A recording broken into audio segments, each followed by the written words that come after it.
Paano nga ba nagkaroon ng MNLF sa Mindanao? Tungkulin ng sanaysay na ito na iposisyon ang kontemporaryong kasaysayan at karanasan ng mamamayang Bangsamoro sa Pilipinas bilang mahalagang bahagi ng karanasan at kasaysayan ng sambayanang Pilipino na dumanas at naging biktima ng diktadurang Marcos.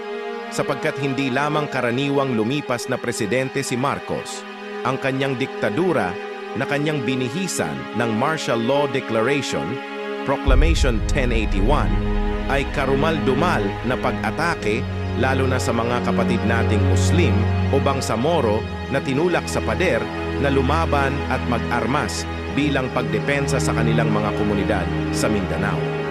Dahil sa tindi ng karahasan at pang-aapi laban sa kanila, nagtaguyod ng revolusyonaryong kilusan ang mga Moro para sa pagpapasya sa sarili at gayon din ng pagbaklas nila sa mabagsik, marahas at mapang-aping sistemang itinaguyod ng diktadurang Marcos.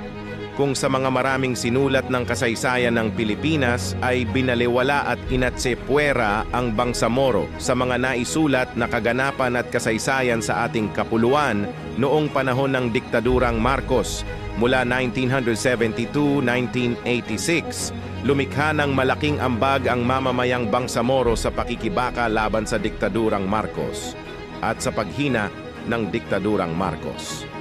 Lalo na sa diplomatikong pagkakahiwalay dahil sa pandaigdigan na paglalantad at pagsisiwalat ng kanyang mga panunupil at kalupitan laban sa mamamayan ng ating bayan partikular na sa Mindanao.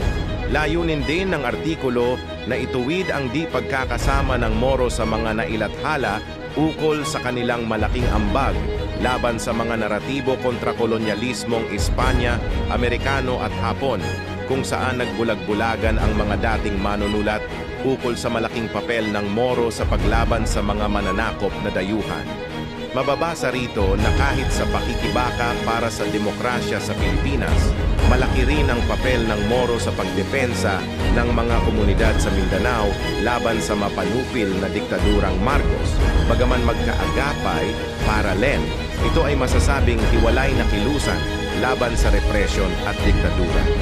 Ang mamamayang Moro o ang Bangsamoro ay tumutukoy sa 13 etno-linguistikong grupo sa Pilipinas na yumakap sa Islam mula pa noong ika-13 siglo. Sila ang mga Tausug, Maguindanao, Maranao, Yakan, Iranon, Samal, Sangil, Badjao, Jama Mapun, Calagan, Kalibugan, Palawani at Molbog. Tinatayang 10 to 14% ng 102 milyong Pilipino ay Bangsamoro, Moro, Lumad at Kristiyano, na bumubuo ng 20% populasyon ng Mindanao. Ang Mindanao, na ikalawang pinakamalaking isla ng Pilipinas at isa sa mga pinakamayaman sa likas yaman ng bansa, ay tirahan din ng mga pinakamahirap na Moro at mga katutubong mamamayang Lumad.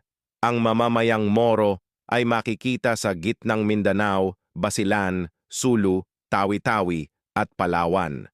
Ang karamihan sa mamamayang Moro ay mga magsasaka na nabubuhay sa pagsasaka at pangingisda. Ang kanilang pananampalataya sa Islam ang nagbigay ng kakaibang karakter at konteksto na iba sa mga katutubong mamamayan. Ang terminong Moro ay masama at derogatoryong tukoy ng mga Kastilang mananakop sa mga grupong Muslim na lumaban sa kolonisasyon ng Kastila at Kristyanismo.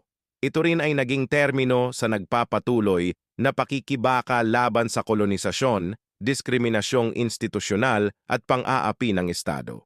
Bukod sa inagawa ang mga kolonyalistang dayuhan at ng itinatag na republika, inagaw at inangkin ang kanilang mga namanang lupaing ancestral, dala-dala ng mga land grabber ang mga titulo ng pag-aari na ginawa sa Maynila.